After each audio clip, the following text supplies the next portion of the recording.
अस्सलाम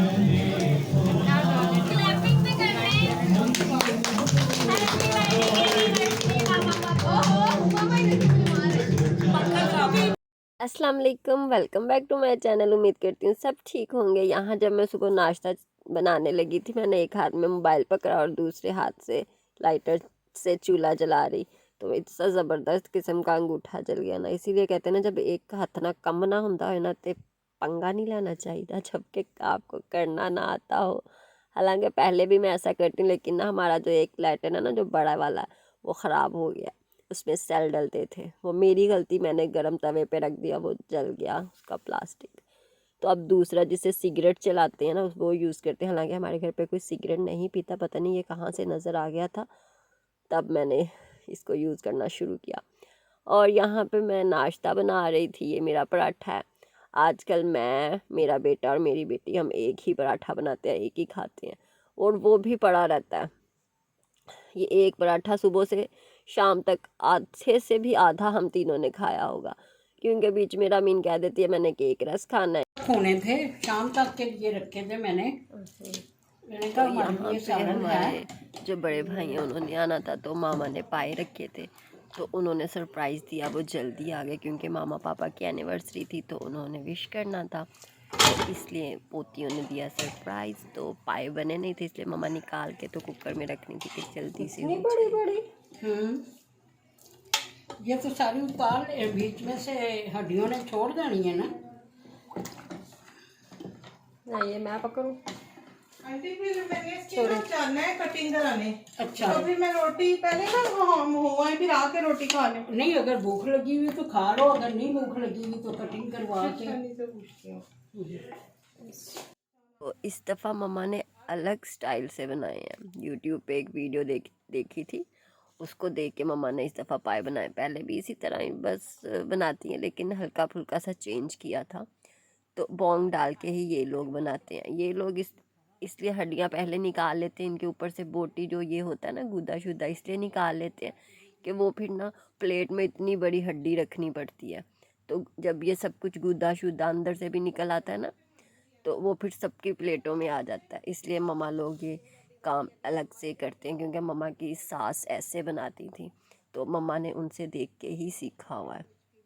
और इस दफ़ा यूट्यूब पे भी एक आध वीडियो मम्मा ने देखी थी, तो इसलिए हड्डियाँ निकाल रहे हैं। ये हड्डियाँ निकाल के इन्हें कुकर में रखना था। कुकर में रखने के बाद और नरम हो जानी थी, और फिर चम्मच के साथ इन्हें उतारना था। और अंदर से वो क्या उसको गूदा कहते हैं, मुझे याद नहीं क्या कहते हैं।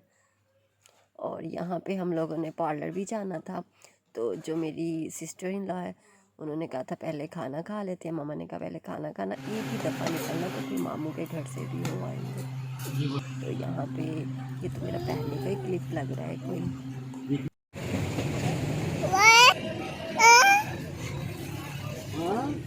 अब उसी रखो।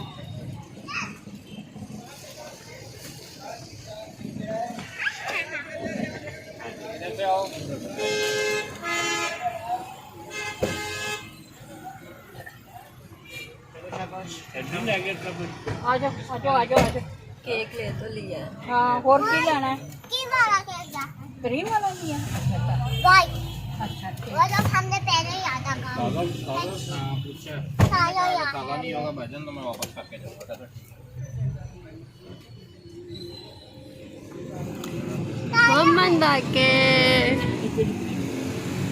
यहाँ से मामा पापा की एनिवर्सरी के लिए केक लिया, और अब हमने जाना था मामू के घर पे। और हमारे साथ 15-20 दिन पहले ये हुआ था कि हमने केक लिया, जब घर पे आए तो वो ख़राब निकला, बासी उन लोगों ने दे दिया। तो इस दफ़ा रज़ी ने कहा अगर ख़राब हुआ ना, तो मैं उसी टाइम वापस करके जाऊँगा। तो अभी ये मामू के घर पे पहुँच गए।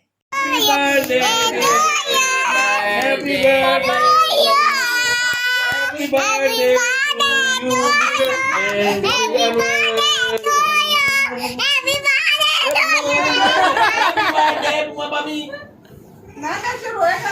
गाने खा के। ये ना ऐसा ना, वो रजी एक पैकेट तू ही से बना। खड़ा हो।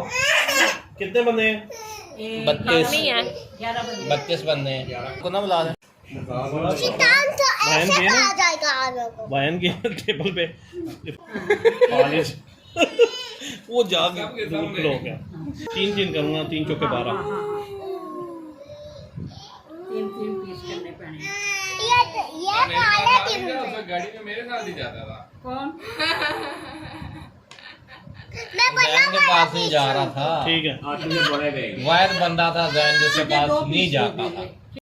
तो जी अभी जो आपने क्लिप देखा जिसमें रामीन मामू लगे हुए happy birthday to you, happy birthday to you, to you, to you. और मैंने रामीन से कहा था वेडिंग एनिवर्सरी बोलना, तो उसको कहना नहीं आ रहा था, तो मामू और वो शुरू हो गए। मामू इतने शरारती हैं, हद से ज़्यादा शरारती हैं हमारे ये वाले मामू। अच्छा, तो ये जो क्लिप है ये मामा पापा की लास्ट ईयर वेडिंग एनिवर्सरी थी, जुबली। 50 साल हो गए थे इनकी शादी को। तो उन्हीं दिनों मेरे बेटे का ऑपरेशन भी हुआ था, तो हमने 10 दिन डिले करके फिर मामा पापा की ये मनाई थी और शुक्राने का ख़त्म भी दिलाया था उसी दिन। यहाँ क्या हुआ था कि हम लोग, मैंने और मेरे रज़ी ने, हमने ना एलमंड का जो केक होता है वो लाए।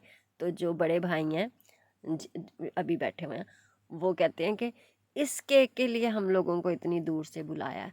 तो जब ये वाला केक सामने आया सब इतना खुश हुए, क्योंकि ये वाला केक मैंने डिसाइड किया था मामा पापा का कि कैसी पिक्चर ऊपर लगवानी है, क्या कैसे है। वो वाला जो केक बड़ा चाय के साथ ये वाला जब केक देखा था सब इतने खुश हुए कि इतना प्यारा केक बनवाया। ये देखें गोल्डन जुबली। एक दफ़ा मामा पापा ने जब 25 साल हुए थे इनकी शादी को तब मनाई थी, और उसके बाद जब 50 साल हुए तब मनाई थी। और ये यहाँ पे डांस हो रहा है जहाँ पे हमारे एक मामू हैं, काशी मामू, अभी चल के गए हैं उधर सामने। जब वो होते हैं ना तो कुछ भी हो वहाँ डांस ज़रूर होता है। मतलब कुछ भी हल्का फुल्का सा भी फंक्शन होना तो डांस ज़रूर होता है। तो यहाँ पे मैंने कहा था मामा पापा हल्का सा डांस कर लें, तो फिर रज़ी पापा को लेके आए थे। तो रज़ी ने भी किया था, पापा ने भी किया था, हम सब ने किया था, मिलके किया था, भंगड़ा भी डाला था। लास्ट ईयर की ये बात है, ये लास्ट ईयर के क्लिप हैं, इस साल के नहीं हैं। मैं वैसे ही आप लोगों के साथ शेयर कर रही हूँ, हम लोग वीडियो देख रहे थे तो सोचा आप लोगों के साथ भी शेयर कर दूँ। तो ये हमारी छोटी सी फैमिली है जो बस आपस में ही इंजॉय करते हैं। ये मैं और मेरे हस्बैंड लगे हुए हैं। जब पिछले साल ना मुझे बहुत ज़्यादा शर्म आती थी, अब तो मुझे लगता है मैं ज़रा ज़्यादा पुरानी हो गई, अब मैं इतना नहीं शर्माती हूँ। जब ससुराल में बंदा नया नया आता है ना तो बहुत शर्म आता है। तो अब जो मेरी ये नंदी है ना, मतलब कज़न्स हैं इनकी, तो वो कहती हैं भाभी आपको याद है उसकी शादी पे ये हुआ था। मैंने कहा जब तब मैं नई नई थी ना तो मैं नज़रें नीचे झुका के रखती थी। अब मैं पुरानी हो गई ना, मैं प्रॉपर शादी को एंजॉय करती हूँ, क्या करना है और कैसे करना है। तो जब बंदा ससुराल में जाता है वाकई में बहुत अजनबियों की तरह रहता है, लेकिन जैसे जैसे वक्त गुजरता है वो पुराना होता चला जाता है, तो फिर सही से इंजॉय करना शुरू हो जाता है। उसे फिर सब अपना अपना लगता है, परायों को अपना बना लेता है तो वो फिर अपने बन जाते हैं, तो इसलिए फिर अच्छा लगना शुरू हो जाता है। तो यहाँ पे ये मानो और ज़ुबिया ज़ूबी डूबी डांस कर रहे थे। ये डांस ना करें ऐसा हो नहीं सकता। ये जो ब्लैक कपड़ों वाली इसको तो इसको मानो कहते हैं, इसको तो मैं कहती हूँ तू प्रॉपर डांसर है, डांसर। ये इसी ने हम लोगों को शादी पे डांस भी सिखाया था, बहुत अच्छा डांस करती है। और वो मामू की बेटी है। बस जी ये थी मेरी आज की वीडियो। वैसे मुझे कुछ नहीं मिल रहा था कि मैं क्या शेयर करूं आप लोगों के साथ, तो सोचा आज मैं ये हल्का सा ऐसा कोई व्लॉग बना लेती हूं, शायद आपको पसंद आ जाए। अगर आपको पसंद आए तो लाइक कीजिएगा, चैनल को सब्सक्राइब कीजिएगा। मिलते हैं अपनी नेक्स्ट वीडियो में, तब तक के लिए अल्लाह हाफिज़। अपना बहुत सा ख्याल रखिए।